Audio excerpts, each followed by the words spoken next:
Color de Life est le réseau d'experts et de designers qui révèlent et utilisent les potentiels de la couleur dans tous les domaines.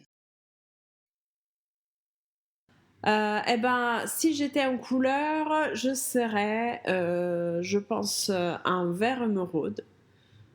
C'est une couleur qui me plaît beaucoup, qui me correspond bien. C'est une couleur brillante, profonde, chaleureuse.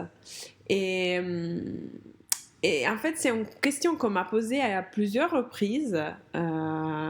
Et c'est vrai que j'ai toujours répondu ça, parce que je trouve que cette couleur me décrit bien. Donc oui, je dirais vert émeraude. Alors la couleur pour moi c'est vraiment c'est la touche de la vie qui fait du bien au regard, c'est le parfum pour les yeux, c'est la poésie de la vue. Donc en fait j'ai un parcours artistique qui a démarré au lycée d'art. Mais j'avoue que j'ai approché la couleur de façon directe que à l'école de mode, parce qu'en première année, on a eu un cours ça s'appelait en italien chromatologia, donc c'était vraiment le cours sur la couleur, donné par un professeur qui avait un charisme exceptionnel. C'était le professeur Beltrami de Milan et qui est resté vraiment dans mon cœur parce que c'est lui, je pense que c'est lui qui m'a ouvert les yeux sur la couleur. Et en fait, il avait une approche très sensible. Donc, il racontait beaucoup d'histoires sur la couleur. Donc les histoires sur les pigments, sur les teintures, sur la mode, donc en général liée à la couleur, puisque c'était une école de mode. Mais il tenait vraiment beaucoup à ce on réfléchisse vraiment sur ce que c'était la couleur pour nous. Et donc à quelque chose d'un peu plus profond. Euh, et j'ai beaucoup aimé ces cours. Je pense que si j'en parlais avec des ex-étudiants de ce cours, je pense qu'ils ressentent toujours la même chose que moi et qu'ils ont le même souvenir de ce professeur très touchant comme moi. Bah, en fait, déjà, donc, comme j'ai dit tout à l'heure, je peux dire que j'ai un pygmalion pour tout ce qui est le sentiment de la couleur, qui était ce professeur italien, le professeur Beltrami, qui m'a vraiment, comme je disais, voilà, donné une première approche à la couleur très, très humain et sensible. Et après, j'ai découvert l'histoire de la couleur de façon très savante à travers Monsieur Pastoureau. Les livres et même les conférences de Pastoureau sont quelque chose de fascinant. C'est une histoire qui nous plonge dans un monde dans le passé qui est absolument fascinant. Donc j'adore l'écouter, j'adore le lire et donc c'est un personnage que je définirais pour moi vraiment source d'inspiration. Et puis un troisième, la couleur pour moi de la teinture végétale. Donc en troisième, je dirais Michel Garcia, qui est la personne qui m'a appris en premier la teinture végétale et à qui je dois beaucoup par sa générosité, sa façon d'expliquer, sa patience. Il a vraiment il a cette faculté de transmettre. Donc ces personnes-là ont vraiment un don et c'est pour ça que pour moi sont une source d'inspiration infinie, très précieux en fait. Donc mes centres d'intérêt et de recherche sont principalement deux liés à la couleur. Donc la couleur dans les tendances de mode, Ou par mode, je veux englober le mode de vie, donc le lifestyle, donc pas seulement l'habillement, mais aussi la déco, la maison, le make-up, tout ce qui nous entoure. Et, et donc, voilà, suivre ces tendances pour moi est vraiment hyper intéressant. C'est un miroir de la société. Ça nous représente beaucoup plus de ce qu'on pense. Et suivre ces évolutions est pour moi très intéressant, très, très nourrissant. Donc, je le fais par travail, mais je le fais aussi par passion.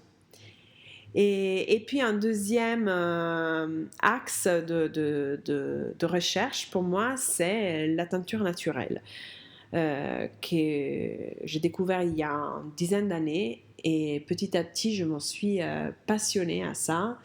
Et en fait, ça me permet de créer mes couleurs. Ça, c'est une vraie nouveauté pour moi. Ça a été un déclic incroyable parce que tout d'un coup, j'ai découvert que en créant mes couleurs, je sortais d'un schéma, on va dire, préconstruit. Je partais sur de hors-piste. Et donc, c'est de la création, c'est une vraie découverte pour moi. C'est très enrichissant. Donc, en premier, je tiens vraiment à que mes couleurs soient le résultat d'un parcours non toxique. Donc, qui ne fait pas de dégâts, qui ne laisse pas de traces. La couleur, ça doit être un moyen d'amélioration, on va dire, de notre vie, de notre quotidien, de la beauté de nos entourages, mais avec le moindre impact possible sur l'écosystème. Je pense vraiment que cela soit possible et que ça soit aussi possible au niveau industriel et même à large échelle. Donc, c'est un peu sur ça que je concentre mon expertise en ce moment et que j'étudie pour, euh, pour en développer plus. En fait, ce qui est le plus satisfaisant, ce n'est pas vraiment quand le client est content des couleurs que je propose. En fait, l'effet waouh fait toujours plaisir de voir les gens très étonnés, très contents de ton résultat, de ton projet. Mais, euh, mais c'est vraiment quand on arrive à construire ensemble des belles harmonies couleurs cohérentes, des belles histoires qui sortent d'un travail d'équipe, d'un workshop, qui arrivent vraiment comme le résultat d'un travail collectif, que je vois le bonheur dans le regard des clients. C'est là que je vois les yeux qui brillent. Et ça, pour moi, c'est le plus satisfaisant, en fait. Bah, la couleur, dans les années à venir, à mon avis, va avoir de plus en plus d'impact et va être euh, un vrai centre d'intérêt commun. Parce qu'il y a une vraie prise de conscience en ce moment des entreprises et des marques par rapport au bienfait de la couleur.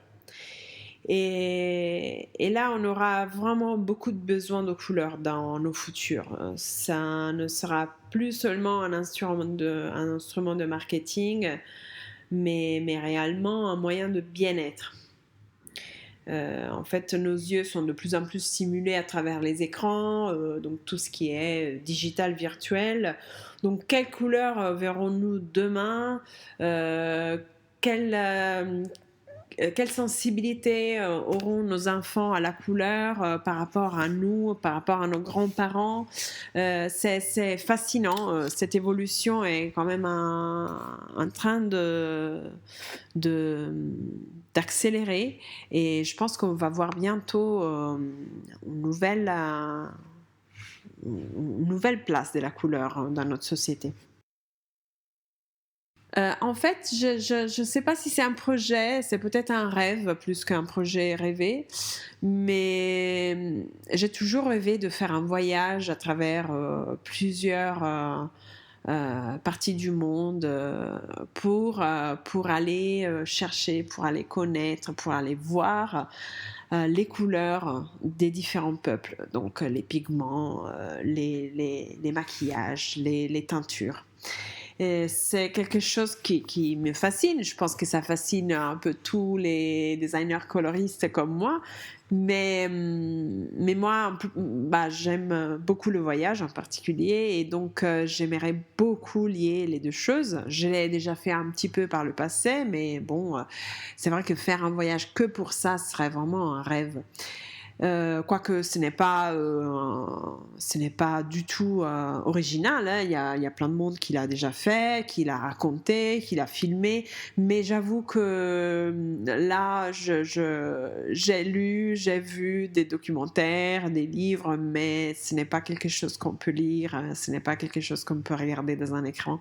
Je pense que là, c'est une expérience de vie qu'il faut faire. En général, j'aime beaucoup les noms de couleurs qui racontent une petite histoire, qui ont un petit, secret caché et souvent j'ai remarqué que ça parle des bleus plus que d'autres couleurs. À mon avis, c'est parce qu'il y a moins d'objets naturellement bleus, voilà, sur Terre. Et donc, on a moins de mots directement liés à des couleurs bleues. Donc, effectivement, il y a des bleus qui me font rêver. Et il y a le bleu de Sèvres que j'adore, les céramiques, voilà, ça me renvoie à toute une idée très, très belle.